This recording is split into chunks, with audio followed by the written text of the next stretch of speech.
Copenhagen, Denmark's capital, has three main areas: north, south and center. Start by going to the beautiful Kongens, the King's Garden, a beloved picnic spot among the Danes. In the middle of it you can find one of the city's most visited places, the Rosenborg Castle. Right next to it you have the Botanical Garden, with its iconic glass houses. Exotic and Danish plants, rock gardens, a lake and statues makes it a delight to stroll around at any time of day.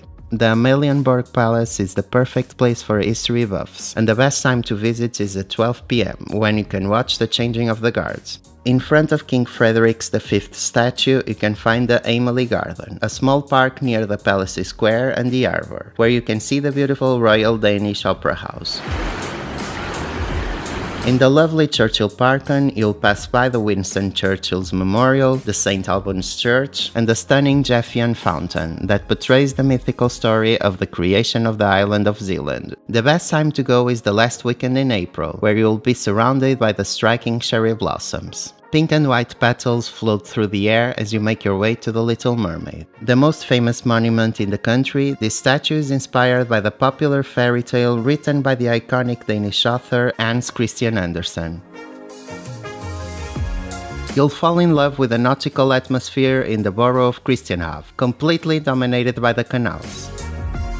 In here you'll also find Our Saviour's Church, with its famous twisted spire. Freetown Christiania is an autonomous anarchist district, established in the 70s when hippies occupied abandoned military barracks. It is advised to enter the area with caution, and the rules written at the entrance should be taken seriously. As you approach the city center, you walk by Borsen, the former stock exchange known for its unique spire, shaped as the tails of four dragons entwined. The Christiansborg Palace is still used by the royal family for several events, and you'll be able to visit the royal reception rooms, kitchen and stables. If you're staying at the center, walking everywhere is easily doable, but if you choose to use transports, there are a couple of options available. The Copenhagen card, that includes free admissions to a lot of the main attractions, the red buses, where you hop on and off from these between all the main attractions, or embrace the Danish lifestyle and explore Copenhagen by renting a bike. You'll definitely feel like one of the locals.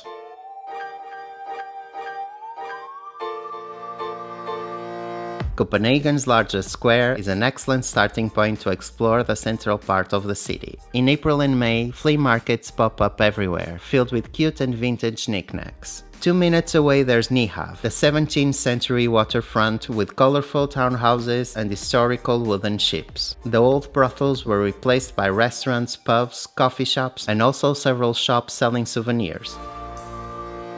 From here you can also get on a water bus and cruise through the city's different canals.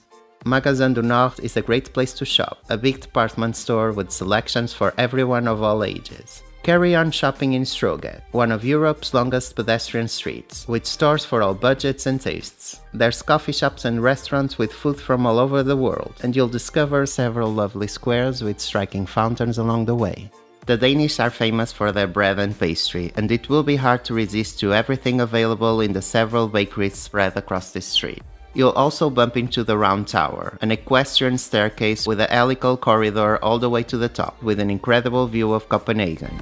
At the end of Stroget there's the City Hall. You can also visit its tower, and after 300 steps you have a privileged view of the center and of Tivoli Gardens. This is the second oldest amusement park in the world, and it truly offers something for everyone. Striking architecture, fun rides, and luxurious gardens. There's an enchanting and charming atmosphere throughout the entire park. Everything in it is carefully designed and decorated, including the restaurants that offer you worldwide cuisine. The rides vary from virtual reality to more traditional ones, all with an old-fashioned decoration that will give you a wonderful sense of nostalgia. The funhouse mirrors were really amusing too. Tivoli has also a lot of classical and jazz concerts, especially fun and enjoyable in the summer. One thing I would recommend is to visit the gardens at a time when you can experience it transitioning from day to night. It's a completely different atmosphere, with colored lights appearing throughout the entire place, giving it a new and magical life to all the buildings and rides.